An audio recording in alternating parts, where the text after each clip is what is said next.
And so this presentation is really quickly on due process, and I want to give credit to Kevin Illingworth, who could not be here today from University of Alaska. A lot of these slides here have been taken from his work, and he is very sorry that he couldn't be here, but he is a huge advocate and huge supporter of our region, and so I want to make sure that we give credit to him for this. And so, real quickly, why due process, right? Again, if we have jurisdiction, which we know we have jurisdiction over our tribal members, if we have jurisdiction and you provide due process, the state of Alaska must recognize the decision of your courts. So I want to go over the second part of that again. It's not a may. If we provide due process, then the state is going to have to recognize the decisions of your courts. It's very, very important. Another reason for due process, right? Why do we want to give due process? Because fundamentally it's fair, right? And a lot of time attorneys, we don't want to use the F word, which is fair, but we want to make sure that the experience that we're giving tribal members and those who attend our tribal courts, that it's fair, right? Fundamentally, we want to be fair. Additionally, Black's Law Dictionary, and Black's is essentially, if you're looking for any legal term, you want to bring this up. They say that the fundamental fairness principle is at the core of the American system of justice, right? And of course, we want to make sure that we're being fair to our tribal members and again, in our processes. And how we can protect that fairness, or how we make sure that we're being fair, is through the legal proceedings. So the actual legal proceedings that protect our individual rights and liberties are important. And so we want to make sure we're providing due process. Another reason, a very important reason, is because it's required.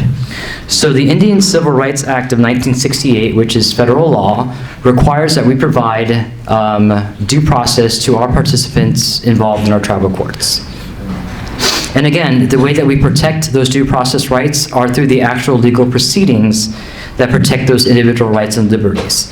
And so we'll go through and you'll see, and the reason that this one is processes and operations is because it's through the operations, it's through how we handle forms and how we handle notice to our participants that we make sure that due process protections are enabled.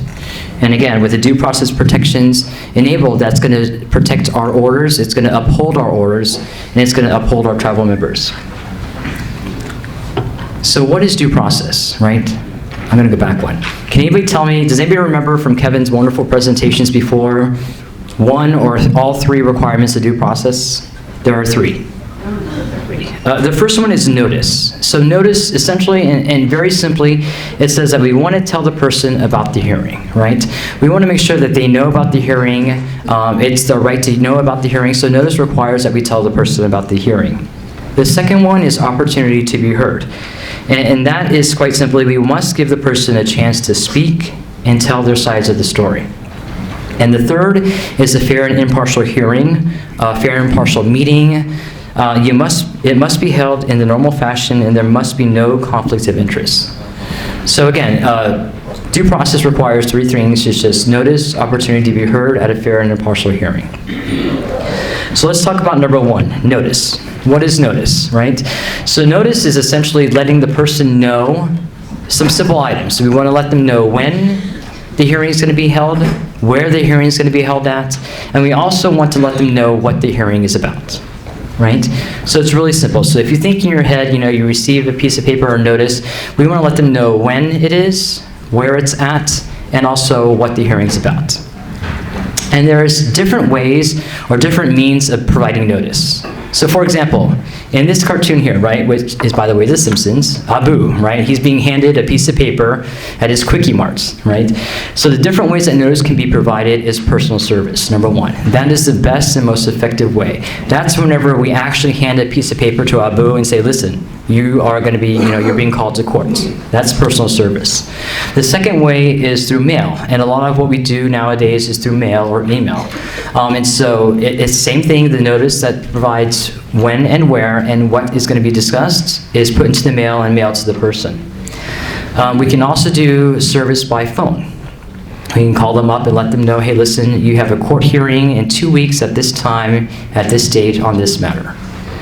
And then we can also do published notice. And all that means is that if we visit someone's house or we visit someone's any place and they're not there, if you place a copy of that notice, let's say on their door, and you document that, that's published notice. So again, the importance of notice is that we want to make sure that we're letting the person know that there's a hearing against them or that involves them, when that hearing is, where that hearing is, and what the hearing is about. Does anybody have any questions? Okay, wonderful, let's move on. So the second requirement is opportunity to be heard, right? And so what is opportunity to be heard? And Kevin tells this great story about these prosecutors downstates that were bringing in tribal members, and at trial they were not giving these people they were not giving the tribal members an opportunity to speak. And so without an opportunity to speak, how do we give our voice? How do we tell the judges, or how do we tell our peers exactly what's going on or what may have really happened if we don't have an opportunity to be heard? Right? And so we want to make sure that the second requirement, opportunity to be heard, that we let the person know that you will have an opportunity to speak, or that we provide them with an opportunity to speak. So what happens, let's say, if we provide them with a notice, it lets them know exactly when the hearing is going to be, where the hearing is going to be, and what the hearing is going to be about. If they do not show up, have we still given them an opportunity to be heard? Yes. Right, yes. So they don't have to actually speak, or even if they show up and they choose not to speak, the court has provided them with an opportunity to speak. The court has provided them a way of speaking. If they choose not to show up, or if they choose not to speak, that is their choice, but the opportunity has presented themselves. And the last one is a fair and impartial hearing. And this is a little tricky, and how we normally determine if there's a fair and impartial hearing is whether or not we can perceive, or whether or not there is a conflict of interest, right? And the conflict of interest would normally derive around the judges or the people who are deciding the particular hearing. And so a conflict of interest, I always like to say that, if it feels kind of iffy, then you may want to consider that there may be a conflict of interest. Or if it smells kind of bad, then you may want to consider there may be a conflict of interest, right? And so a conflict of interest really occurs when a judge or somebody who is going to be deciding a case is too close to that particular situation or that particular case to be fair, right? And that close relationship can be because of they may be somebody related to a family member, right? If my sister is in tribal court and she is just known for beating up birds or something, and she's in tribal court, and if it's perceived that I'm going to be unfair and give her an advantage, then I probably should not hear that case. Right? Number two, if there's a strong personal relationship. So this would be outside of any family or first-person relationship. Let's say that I have a really good friend, right? A really good friend of mine, a classmate of mine who I've gone to school with since elementary school, is in front of me in my court. And if I feel that I cannot be impartial and fair to the other participant or the other person in court, then I should really consider that I have a conflict of interest and I probably shouldn't hear that case. And the third reason is if there's a direct financial, political, or personal interest. And the really important part about the conflict of interest is that your judicial code or your court codes or your tribal codes should really define for the judges what they consider or what your tribe considers to be a conflict of interest, right? It may not be it may not be possible in a small community that if you are related or if you know somebody that you have to step down, right? There may have to be a greater degree of consideration given to that because it's a small community. But you should really define what a conflict of interest would look like in your judicial code or your court codes. And then also another point to remember that if it may not be enough that there is no conflict. If the public or if your community is going to see that there may be a perceived conflict of interest, the judge should maybe consider not hearing that case. What I mean by that, let's say that I have a friend that I've known since kindergarten, but I haven't seen since college, right? So there's been a bunch of time in between. And if the public sees that as we've been friends since kindergarten and maybe I'm not going to be fair and impartial, even though that may not be the case because I haven't talked to this person in 20 years, it may be wise, for the judge to step down or to consider not hearing it, because it's not only an existing or a real conflict of interest, but you really have to consider the perceived or what the community believes may be a conflict of interest, simply because you want to make sure that you're always building the trust, you're always building a confidence in your tribal courts. And this leads me to my next point, conflict of interest judicial ethics. So again, the strength of any court system really depends on the respect given to it by the members of the community. And how we guard this, or the pillars of this, would be the judges. And judicial ethics are really critical in preserving that respect. So we want to make sure, of course, we want to have judges that they protect confidentiality. We want to have judges that are fair. We want to make sure that we have judges that are impartial. We want to make sure that we have judges who are not at the local store talking badly about their cases, and the person who they're talking about is one aisle over. Right? We want to make sure that we have judges who are perceived and who are actually fair, impartial, who are good members of the community, who uphold the integrity and that build the support and the confidence in our courts. So some due process best practices, and I like to thank the Alaska court system. We took them from here. It's you want to make sure we're keeping good records, number one. Right? We want to make sure that the records of what's going on in our courts are their standard, that we make sure we have a process involved, and that we keep them for all of our cases. We also want to make sure that we're following our court rules, right? If we're not following our court rules, how can we build confidence and support in our courts?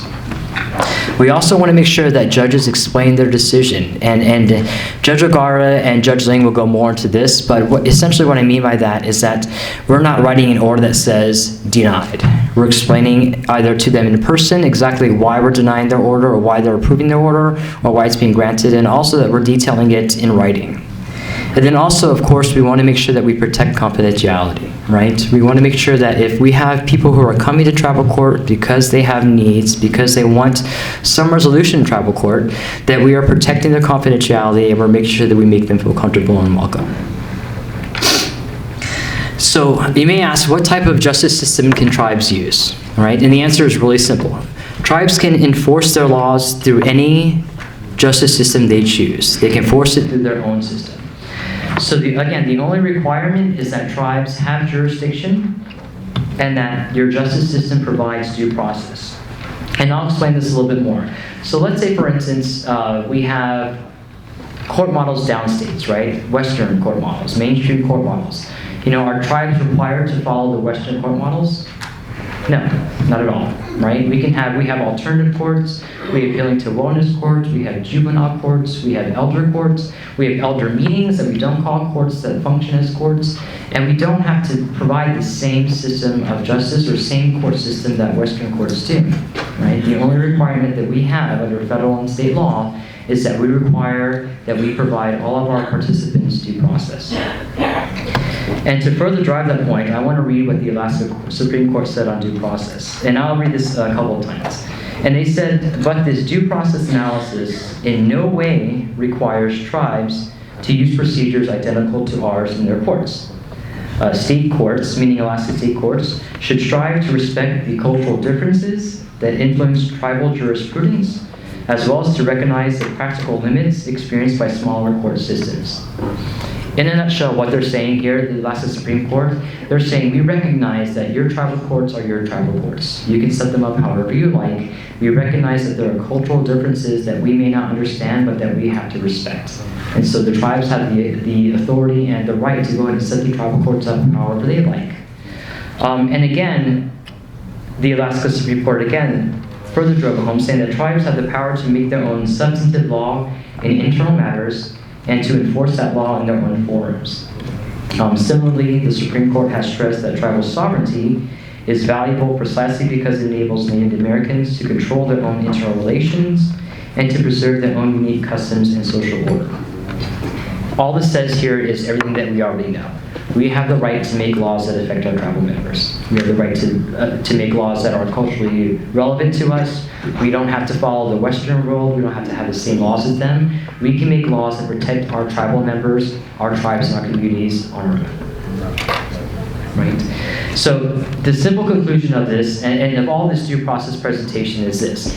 If we have jurisdiction, and if we provide due process, then the state of Alaska will respect the decisions of our court systems.